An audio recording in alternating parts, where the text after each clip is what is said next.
करेंगे आरक्षण नहीं तो गठबंधन नहीं, गठबंधन नहीं तो वोट नहीं का नारा सभी ने दिया। और इसी तरीके से आज 115 किलोमीटर का रोड शो है मुजफ्फरपुर में।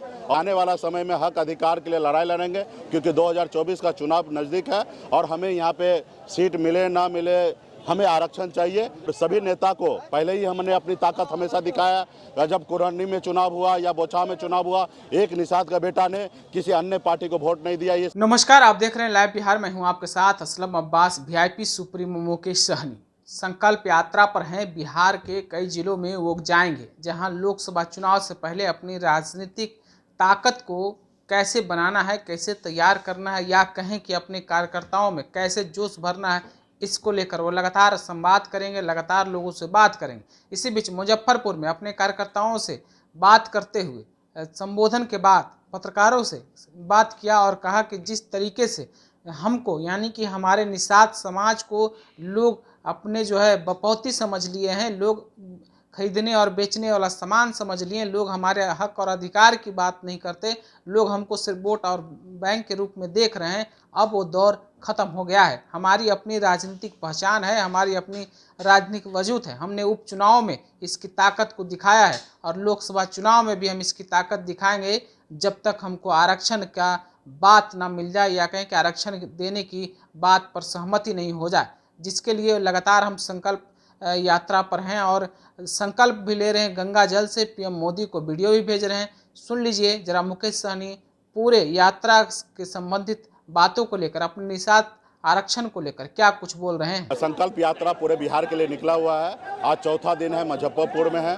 और मुजफ्फरपुर तो निषाद की राजधानी है। और यहाँ पे आपने देखा कि किस तरीके से सभी निषाद के बेटा ने हाथ में गंगा जल लेके संकल्प कर लिया कि हम आने वाले समय में किसी का नहीं सुनेंगे, जो हमारी सुनेगा हम उनकी सुनेंगे, जो हमारे आरक्षण देगा उसी से हम समझौता करेंगे। आरक्षण नहीं तो गठबंधन नहीं, गठबंधन नहीं तो वोट नहीं का नारा सभी ने दिया। और इसी तरीके से आज 115 किलोमीटर का रोड शो है मुजफ्फरपुर में और इसके लिए हर पॉइंट बना हुआ, 28 को पॉइंट बना हुआ, हर जगह निषाद के बेटा संकल्प करेंगे कि आने वाला समय में हक अधिकार के लिए लड़ाई लड़ेंगे, क्योंकि 2024 का चुनाव नज़दीक है और हमें यहाँ पे सीट मिले ना मिले, हमें आरक्षण चाहिए। इसके लिए हम लोग लड़ाई लड़ रहे हैं। हमें सांसद नहीं भी बनना पड़े तो मुझे कोई एतराज़ नहीं। मैं सांसद बनने के लिए नहीं आया हूँ, बम्बई से आया हूँ अपने लोगों को हक अधिकार दिलाने के लिए। तो मैं लड़ाई लड़ रहा हूँ समाज भी लड़ाई लड़ने के लिए मन बना लिया। और ये पहले ही और सभी नेता को पहले ही हमने अपनी ताकत हमेशा दिखाया। जब कुरहनी में चुनाव हुआ या बोचा में चुनाव हुआ, एक निषाद का बेटा ने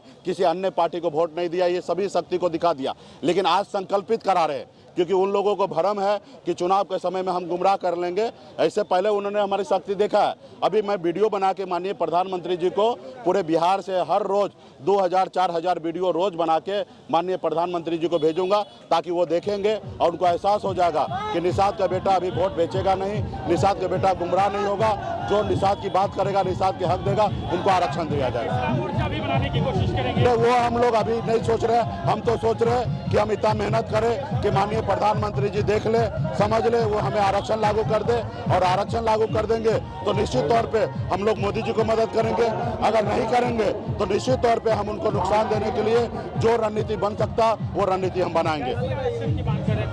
मुझे एससी का, जो बंगाल में निषाद को एससी में जोड़ा हुआ है या दिल्ली में एससी में जोड़ा हुआ, एससी का आरक्षण चाहिए हमें। जी हाँ, एससी एसटी जो दे दे हम लेने के लिए तैयार हैं। धन्यवाद। तो अभी आपने मुकेश सहनी को सुना है मुजफ्फरपुर में किस तरीके से वो बोल रहे थे। उनका साफ साफ कहना है कि सरकार अगर हम लोग को आरक्षण नहीं देगी तो जिस तरीके से उपचुनाव में हमने अपनी ताकत को दिखाया है, हमारा समाज अपनी पार्टी को यानी हम लोग के साथ जिस तरीके से वोट बैंक के साथ आया है, यानी कि अपने वोटों को नहीं बेचा, दूसरे के साथ नहीं गए, उसकी ताकत लोकसभा चुनाव में भी हम दिखाएंगे। जैसा कि अभी आप मुकेश सहनी बोल रहे थे, विधायक और एमपी बनना हम लोग का मकसद नहीं, यानी पार्टी के मकसद की बात करें तो सिर्फ और सिर्फ अपने हक और अधिकार की, और वो हक अधिकार आरक्षण की बात हो रही है।